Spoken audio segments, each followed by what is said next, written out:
Welcome to Maths for You channel. Another past question on trigonometry. Show that sec cube x plus 2 sec squared x tan x plus sec x tan squared x equal cos x divided by 1 minus sin x squared. For x not equal to n plus 1 time pi by 2, where n is an element of integer. Let's look at the question. Just want to rewrite the question again. Sec cube x plus 2 sec squared x tan x plus sec x tan squared x equal cos x divided by 1 minus sin x squared. Prior to start looking at the left hand side, just look at the very simple or basic trigonometry identity or property. Sec x is 1 over cos x. Tan x, sin x over cos x.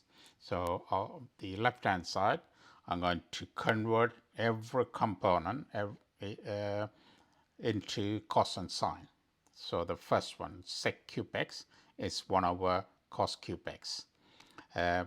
2 times sec squared x, 1 over cos squared x, tan x, sin x over cos x, plus sec x, 1 over cos x, tan squared x, sin squared x over cos squared x.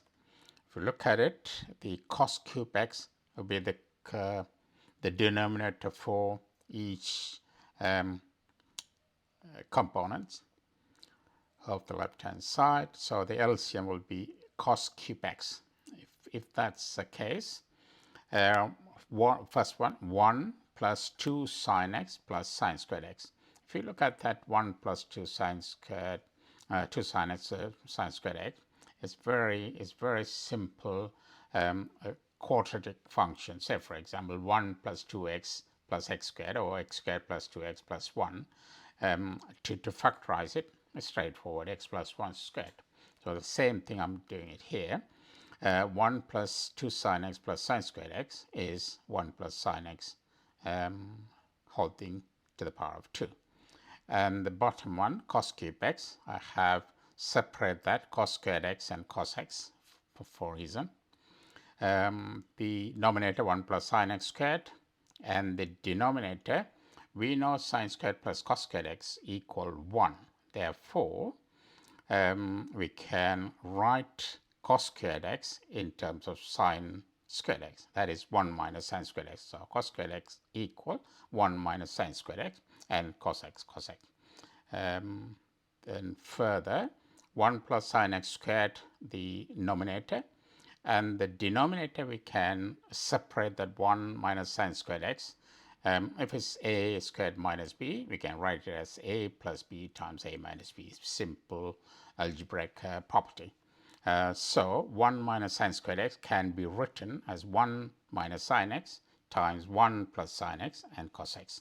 1 plus sin x and 1 plus sin x on the numerator will be cancelled out, one of the 1 plus sin x. So the numerator would be 1 plus sin x, the denominator 1 minus sin x cos x. Just for that, to get the form of sin squared, because we are looking for cos, so we need to change that to cos, sine into cos, so it has to be in the form of sine squared. Then of course we can change it to cos squared or whatever, well, cos squared, and then we can prove the right side. So in order to do that, I simply multiply top and bottom, or the numerator and denominator, with 1 minus sin x, with 1 minus sin x. If I do that, the numerator 1 plus sin x times 1 minus sin x, and the denominator, we already have 1 minus sin x, so it's another 1 minus sin x, therefore 1 minus sin x squared. Again, that is what we are looking for in our proof. So that's another clue why we have to multiply by 1 minus sin x and cos x.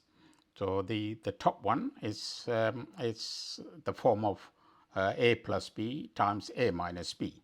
Therefore, a squared minus b squared. So 1 squared minus sine squared x. the denominator. The denominator, 1 minus sin x squared, which we needed, and the cos x. 1 minus sin squared x, cos squared x.